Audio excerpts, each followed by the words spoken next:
Welcome to the Angel Foundation podcast, Angels Among Us. Hello, I'm Liz Brewer, the host. In this podcast, we shine a light on the people, partners, and everyday heroes who step forward when families in our community face the unthinkable. When a life-threatening illness or catastrophic event turns a family's world upside down. In this show, you'll hear the stories behind that mission, stories of compassion and action, stories of angels coming together. Because when people come together, miracles happen. This is how angels are among us. Let's begin. Thank you for joining us on today's episode of the Angel Foundation podcast. I am very excited to have my dear friend, Julie Dahl, who I have known for well over 20 years. We were very young back when we met each other, and we are still young. Yeah, absolutely. Julie has been part of the foundation since we started the Foundation Angel program. When my dad was diagnosed with lung cancer back in 2006, I was in the mortgage business and I own a mortgage company. And shortly after, Julie joined me at my mortgage company as one of our tenants, I guess you'd call it. And we became instant friends. And since that time, my husband calls her husband his brother, my sons. I could say they call him Uncle Matthew, but they call him their brothers. Yeah. And we have just gotten to know them and their family. And Julie is definitely the real deal. She is someone who, if you know Julie and she lets you into her circle, you are family. And so I'm very thankful for that relationship, because as someone who has been part of the foundation for the past 20 years, you've seen a lot of ups and downs and struggles and a lot of blessings as well. Yes. And so we're very excited to have you here today. Thank you. And so the first question that I would have for you, Julie, is tell us a little bit about you and about Lithia Acres and the ministry that you have that God has blessed you and your family with. Okay. So I am a mother of 6, and we have 6 grandchildren. So that is my personal fun that I get to enjoy the kids. My husband and I purchased a property back in 2021 that used to be a bed and breakfast. And the moment we drove onto the property, when we were looking at the property, we felt such a peace at that property. And we got out and we talked to the owners, and everything just started falling into place. We were able to purchase the property, and since then we built a barn on the property, and we do weddings out there. And the blessing is being able to share the property with so many people, and to hear other people say the same thing that we felt when we purchased the property. Was just, when we got on the property, it was just peace. Right. And everybody we talk to that comes out there feels that. And it's an awesome opportunity for us to share God with people. So we're very blessed to have that. Yeah.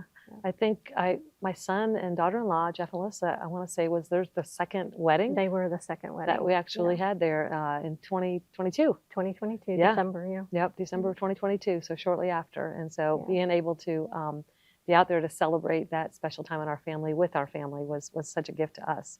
Yes. Seeing Julie and the work that she does with the foundation has been incredible. She had been an angel leader for many years. She served on the board of directors for many years. I think you were probably the longest board member. And one day she said, I don't feel like I should be on this board this long. And I'm like, why not? Your heart is here. And I don't think it's all about the quantity. I think it's about the quality and about the way you helped us be able to do the work of the foundation and guided us through some of those times when things were a little tougher. So that was a blessing. And you currently serve as one of our angel approval leader teams. So tell us about why you said you would stay on the board as an advisory board member, but you stepped into the role of an approval leader. Well, I just felt like it was time for me to move off of the board. I didn't want to not be part of the foundation. So when I was given the opportunity to be on the approval board, I said, yes, I still want to be involved, hear the stories, and help in that way. And what are the stories, like what are the most impactful stories that you get to see and get to approve financial requests for? Because some of them are very, very impactful. Yeah, I would say all of them really are impactful. there's so many. For me, single moms are have a special place for me, and being able to come alongside of them as they're going through cancer or their children has been extremely impactful. Yeah, and I think oftentimes as one of the three also on the approval board, when the requests come in and you're hearing the story of what the need is, and hearing that they are, their hours have been cut because they physically could not work, it just breaks your heart knowing that that could be any of us, Yes. right? It could be any of us. And so with the resources that we have been blessed with through our financial supporters, who are monthly donors or our sponsors, to come alongside of us and give us the ability to pay an electric bill or pay car insurance for a family who, if it doesn't get paid, it's going to lapse. And then all of a sudden now the amount has gone up a lot because now it's lapsed. Or now they have to come up with a security deposit. I always say we might be that answer to the prayer in the dark of the night when the family doesn't know how they're going to go ahead and get through the next month, because what's more important today, gas in the tank, food on the table, or paying the electric bill? They're all important. Right. Every single one of them are important. And so being able to provide the families with that immediate help. Sometimes the request may come in on a Monday morning. By Tuesday morning, the bill is paid. There's no delays because we are local and we are very responsive. And so thank you for serving in that area. And I think there's very few requests that we've not approved. If there was a request that we didn't approve, it was because it didn't make sense to pay a financial bill for a family who maybe they had a lot of money left in the bank. Mm-hmm. And so in that case, we want to be good stewards of the dollars that have been entrusted to us as well.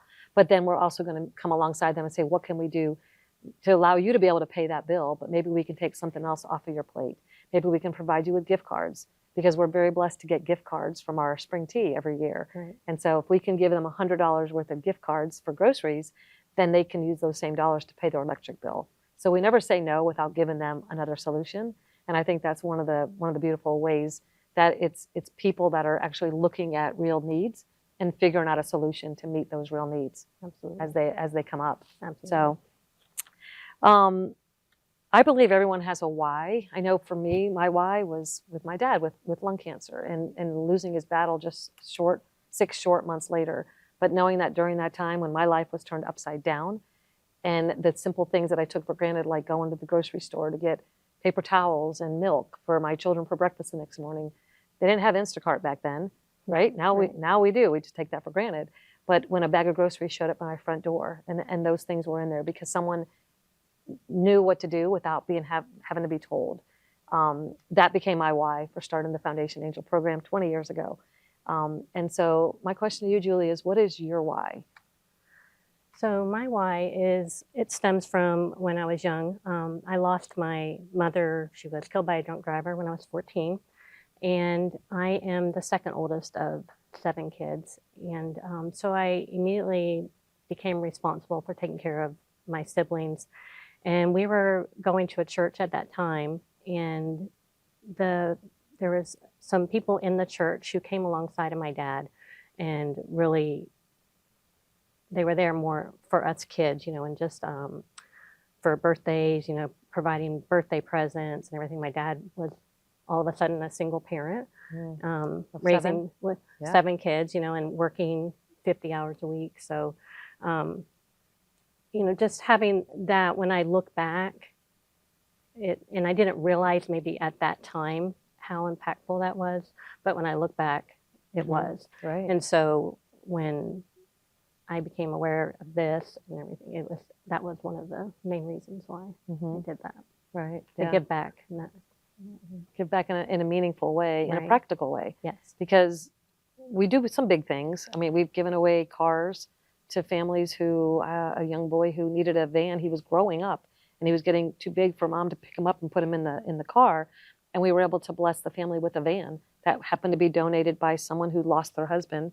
And they didn't no longer have a need for that van. So we were able to place it into this family's hands to meet the needs during the season that they needed it. But being able to identify what those practical needs look like. And so I know you have had many angel families that you have served. Is there a specific family? I know this is hard. It is hard. And I was thinking about that because I figured that would be one of my questions. I don't have a specific family as much as what has impacted me the most since I have been there is the experience when the Alafai River flooded all of those homes, and all those people lost their belongings and their homes and everything. And we were able to come alongside of them. But what was so impactful was how the whole community came along. Yeah. You know, it was like we had to open up our office I remember. for clothing and a storage unit for furniture because there were so many donations from the community. And it was incredible to be part of that, but just to see how our community does just jump in and cares about one another. On a big level, and then even on the smallest of levels. Yes. With the families in the ways that, you know, you just take for granted the simplest of things, but those might be the answers to their prayers that they had. Can you remember a moment, and I know it's, you and I both are very emotional when it comes to the heart work that we do, because it is hard work, but was there an emotional moment that you can remember that made you realize that you were where God wanted you to be, serving here at the Angel Foundation of Florida? Gosh, there's been, I would say, a few times, and this might even sound, the people that I get to do this with, that I have been on the board or that we talk to in the community, it's been, I feel like it blesses me more to be able to do that. So I don't really have like a specific time. I just known that that's where I was supposed to be. And if I ever felt like I wasn't, then I was made to know I was supposed to be there. No. Right. But yeah, I can't think of a specific. There are a lot. There is. It's just where I knew I was supposed to be. Right. There, that God would use us. You know. Absolutely. So the changes that are happening and the growth that we're seeing in the foundation and the awareness just seconds that. You know, I know that. Right. And, you know, I've always struggled with not being able to share the stories publicly out of respect for the families, because we would never want to sensationalize a family's tragedy or crisis to raise more money. Like I would just never do that. We have to be respectful of the families and the needs that they have, but also it's so important that we share those stories. And so I'm not a crier. I kind of refer to myself sometimes as Cameron Diaz in the holiday movie, that she just can't cry. But man, there's times when I'll hear Lisa at the front talking to a family, or I'll be sharing a story of an angel leader that submitted a request to the foundation, and they did the home visit, and they shared the story of what's going on with that family. And it brings tears to my eyes, because I know that could be any of us. And it has been us, right? When you go through something so tragic, the loss of a loved one, you know, that's taken from you without being prepared, what do? You just have to be able to go forward. And so I always think in my mind, what are you going to do with that pain? Because it's going to happen. We're all going to have to deal with that. And some of us more than others. Sometimes it's more deeper, more tragic than others. But we know God never gives us more than we can bear, first and foremost. And that is my hope and prayer, that I know He'll never give me more than I can bear. But also, how can we be the hands and feet of Jesus, using the compassion? Because with pain and loss comes compassion that you tend to experience in a deeper way. And if you do nothing with it, then it could be for nothing, you know. And I feel like for myself, being able to inspire others to do something that's meaningful to them really is my responsibility as the CEO of the Angel Foundation. It's not my responsibility to carry each burden any longer, because when one person tries to do it, it will fail, right? It'll stop, but it can continue through the inspiration of others having their own stories of why that they do what they do, and this becomes contagious. And I think that's the beautiful thing, is that everyone can do something. What does that look like? Where can you say, I will help a family in crisis, or I will write a check to be able to be a donor so that we can pay those electric bills, or I can be a business owner. I mean, you've opened up your space to the foundation so that we can bring in our supporters to hear the stories that we would not share social media wise. And so everyone has the ability to give of their talents and time and their treasure, but not everybody chooses to do that. And so I'm thankful for you saying yes to giving of your time, because time is something that, especially now with grandbabies, because I have my grandbabies too, is it's precious and it's fleeting the older we get, because we don't know how much longer we have on this earth. I heard Priscilla Schreier share something, and she said, when you're 30 and you don't have much time left on this earth, you're old. But if you're 80 and God has a lot of time left for you, you're young.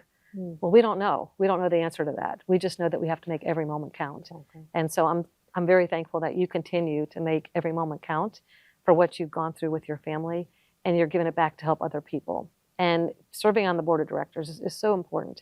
Serving as an approval team leader is so important, because we can't do it ourselves. We need wisdom. We need advice. We need the support, the daily support, to be able to continue the work that we do.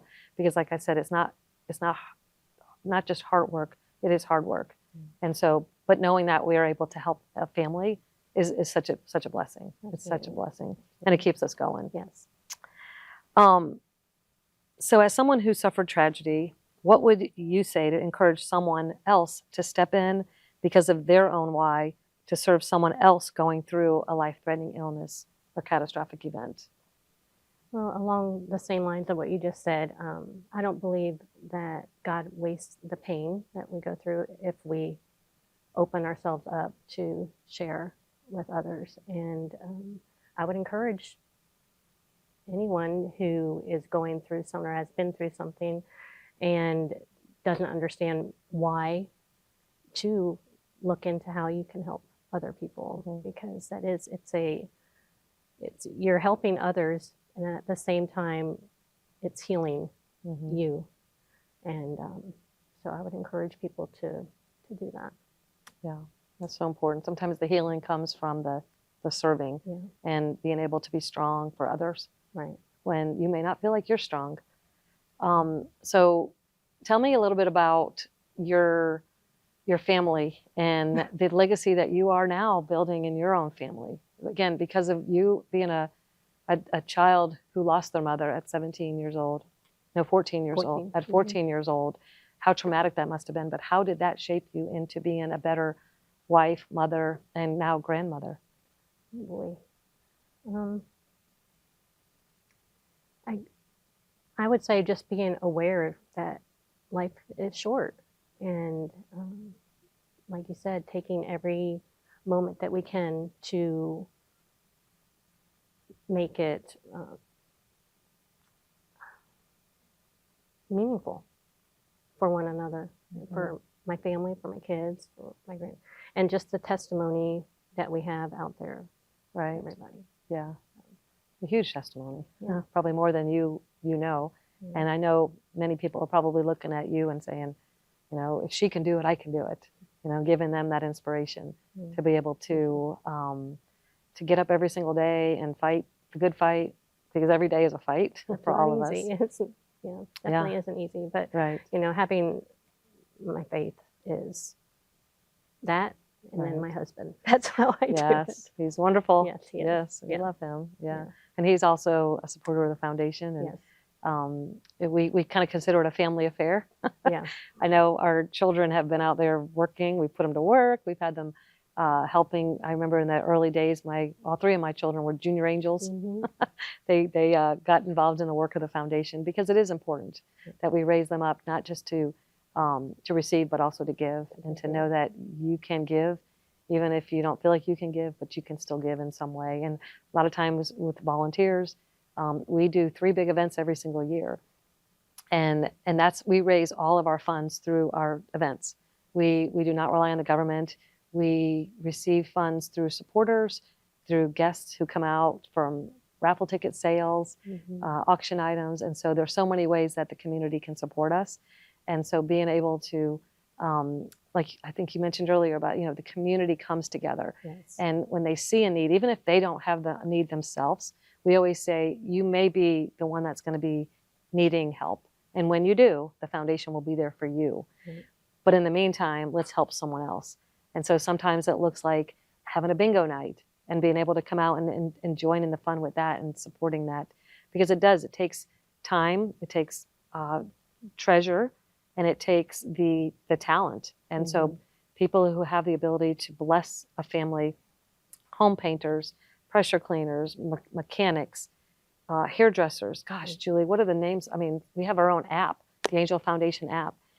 Someone who's a financial planner. We had a beautiful story of a financial planner who walked alongside of our family of a young woman who had a brain tumor. And she was a single woman, and she had a home that she owned, worked very hard. She was a traveling nurse. And so she traveled around, and she made very good money to where she can afford this beautiful home. And her financial planner, angel leader, told her, you need to put that into a ladybird trust or ladybird deed, because this way no matter what, healthy or not, you need to have wise wisdom and stuff to be able to put your financial house in order. And so she received that request, and she did a ladybird deed. And sadly, she went to Europe for a trip after her most recent brain surgery, and she ended up going into the ICU, and she passed away while she was in London on one of these, trips to go and enjoy feeling well enough to travel. And the first thing the financial planner said to us, our angel leader, whenever we shared with her the news that she had passed away, was, I'm so glad that I was able to get that ladybird deed for her, because we don't know, like we said, when your day is up, when your time is up. But being able to have the angel who came alongside of her and gave her that wisdom was pretty beneficial for her and her family, to be able to know that that home now is protected and didn't have to go into probate and those other things. So big or small ways that these angel families are being blessed by our angel providers every day it just blows my mind, to see what's being done. And when we get the approval requests for these families that just need a little helping hand to get through that end, is such a gift. And so thank you for sharing your why. Thank you for having me. Absolutely. And for all you've done for these 20 years that we've been doing this together. And Crazy. it is crazy. I know. I feel like I'm still, 30, 39? Okay, then I'm 29. Oh, shoot. I just kind of gave away my age, didn't I? Well, anyways, it's been a wonderful 20 years, and I wouldn't have wanted to be doing this with anyone else. So thank you, Julie, for sharing your heart and your helping hand to bless other families. Thank you. Yeah. As we close today's episode, remember this: real change often begins with one person choosing to show up for another with compassion, hope, and heart. Because when ordinary people choose to do something extraordinary for someone else, lives change, communities grow stronger, and kindness creates a ripple effect far beyond what we can see. Thank you for joining us on the Angel Foundation podcast. Keep being the angel someone may be praying for.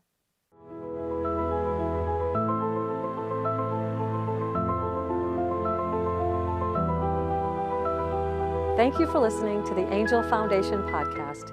You too can be a part of our story of angels serving families in our community.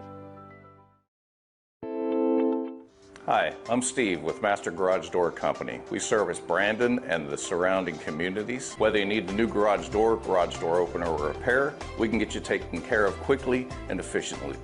We are licensed, bonded, and insured, and make sure that every new door is permitted. We'd love to give you a free estimate on whatever your need is, and we just thank you for stopping by and visiting Master Garage Door.